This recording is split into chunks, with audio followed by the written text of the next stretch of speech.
In the Federation justice system, the people are represented by two separate yet equally important groups: the Starfleet officers who investigate violations, and the Silicon-based life forms who prosecute the offenders.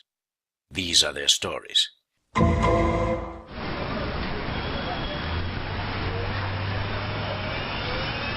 So I told my wife, look, if you need a new food replicator, I suggest you replicate a new one. It ain't like I'm on salary. Hey, you're preaching to the choir, my friend. My third ex-wife used to pull that, and I'd give her the "we do this to better ourselves and the rest of humanity" speech. And she bought that line? Nah, that's why she's an ex. She left me for some upwardly mobile Orion. She's a slave these days, but I hear she can replicate a hell of a meatloaf. Benny, look!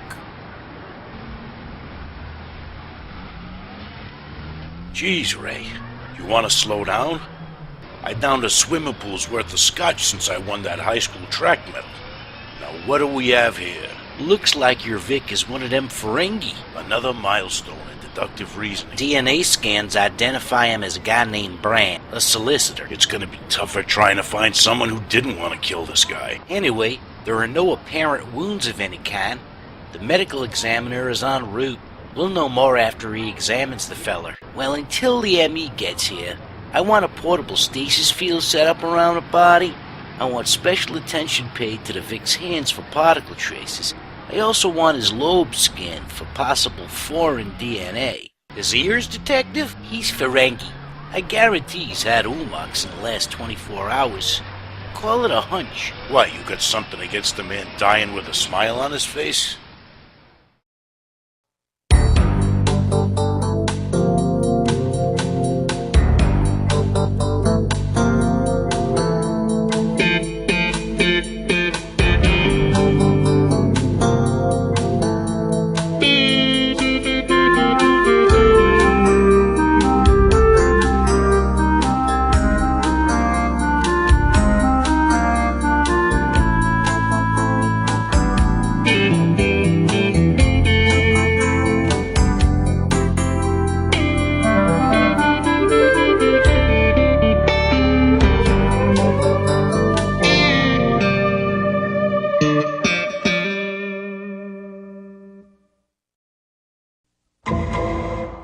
Looks like your Vic, Mr. Bran, died of a cerebral hemorrhage.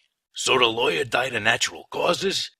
It's our lucky day. Case closed. You're not that lucky, and neither was he. He's implanted with a micro-explosive device.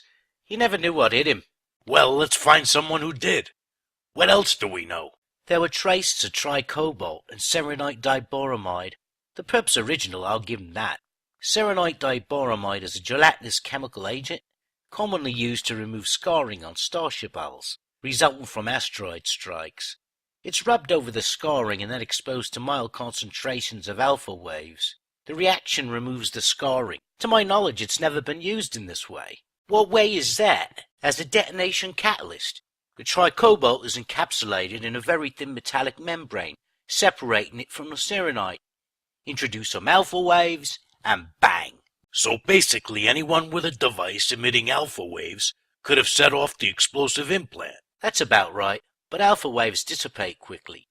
The perpetrator would have to be fairly close. So it could have been anyone in that neighborhood. Where do we even begin to look? Step 1, find the motive. Who is Mr. Bran and who'd benefit from his demise? Okay, so as usual, I'm starting my day with Bran.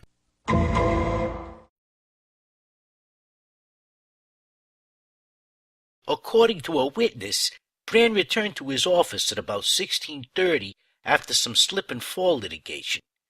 It was a Mr. Faz Banaka who also had an office on that floor. Banaka says Bran locked up the office around 1640 and went out into the street. And then he dropped? That's the funny thing, Captain. Witnesses say he exited the building between 1707 and 1712. There's only one flight of stairs between his office door and the street. Well, maybe that Banaka guy is mistaken. Security devices in the hallway back him up. So where the hell did he go for almost half an hour? Why can't we just catch an easy one now and then?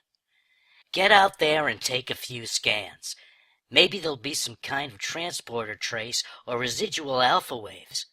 While you're at it, round up all the surveillance records for the time in question. I want to know this guy's entire history. I mean beyond the advertisements. Sir? You mean to tell me you guys didn't recognize your Vic? For compensation, he's your man? He's that guy? Still doesn't ring a bell. Are you sure you guys are detectives? Yes, sir, that's the rumor.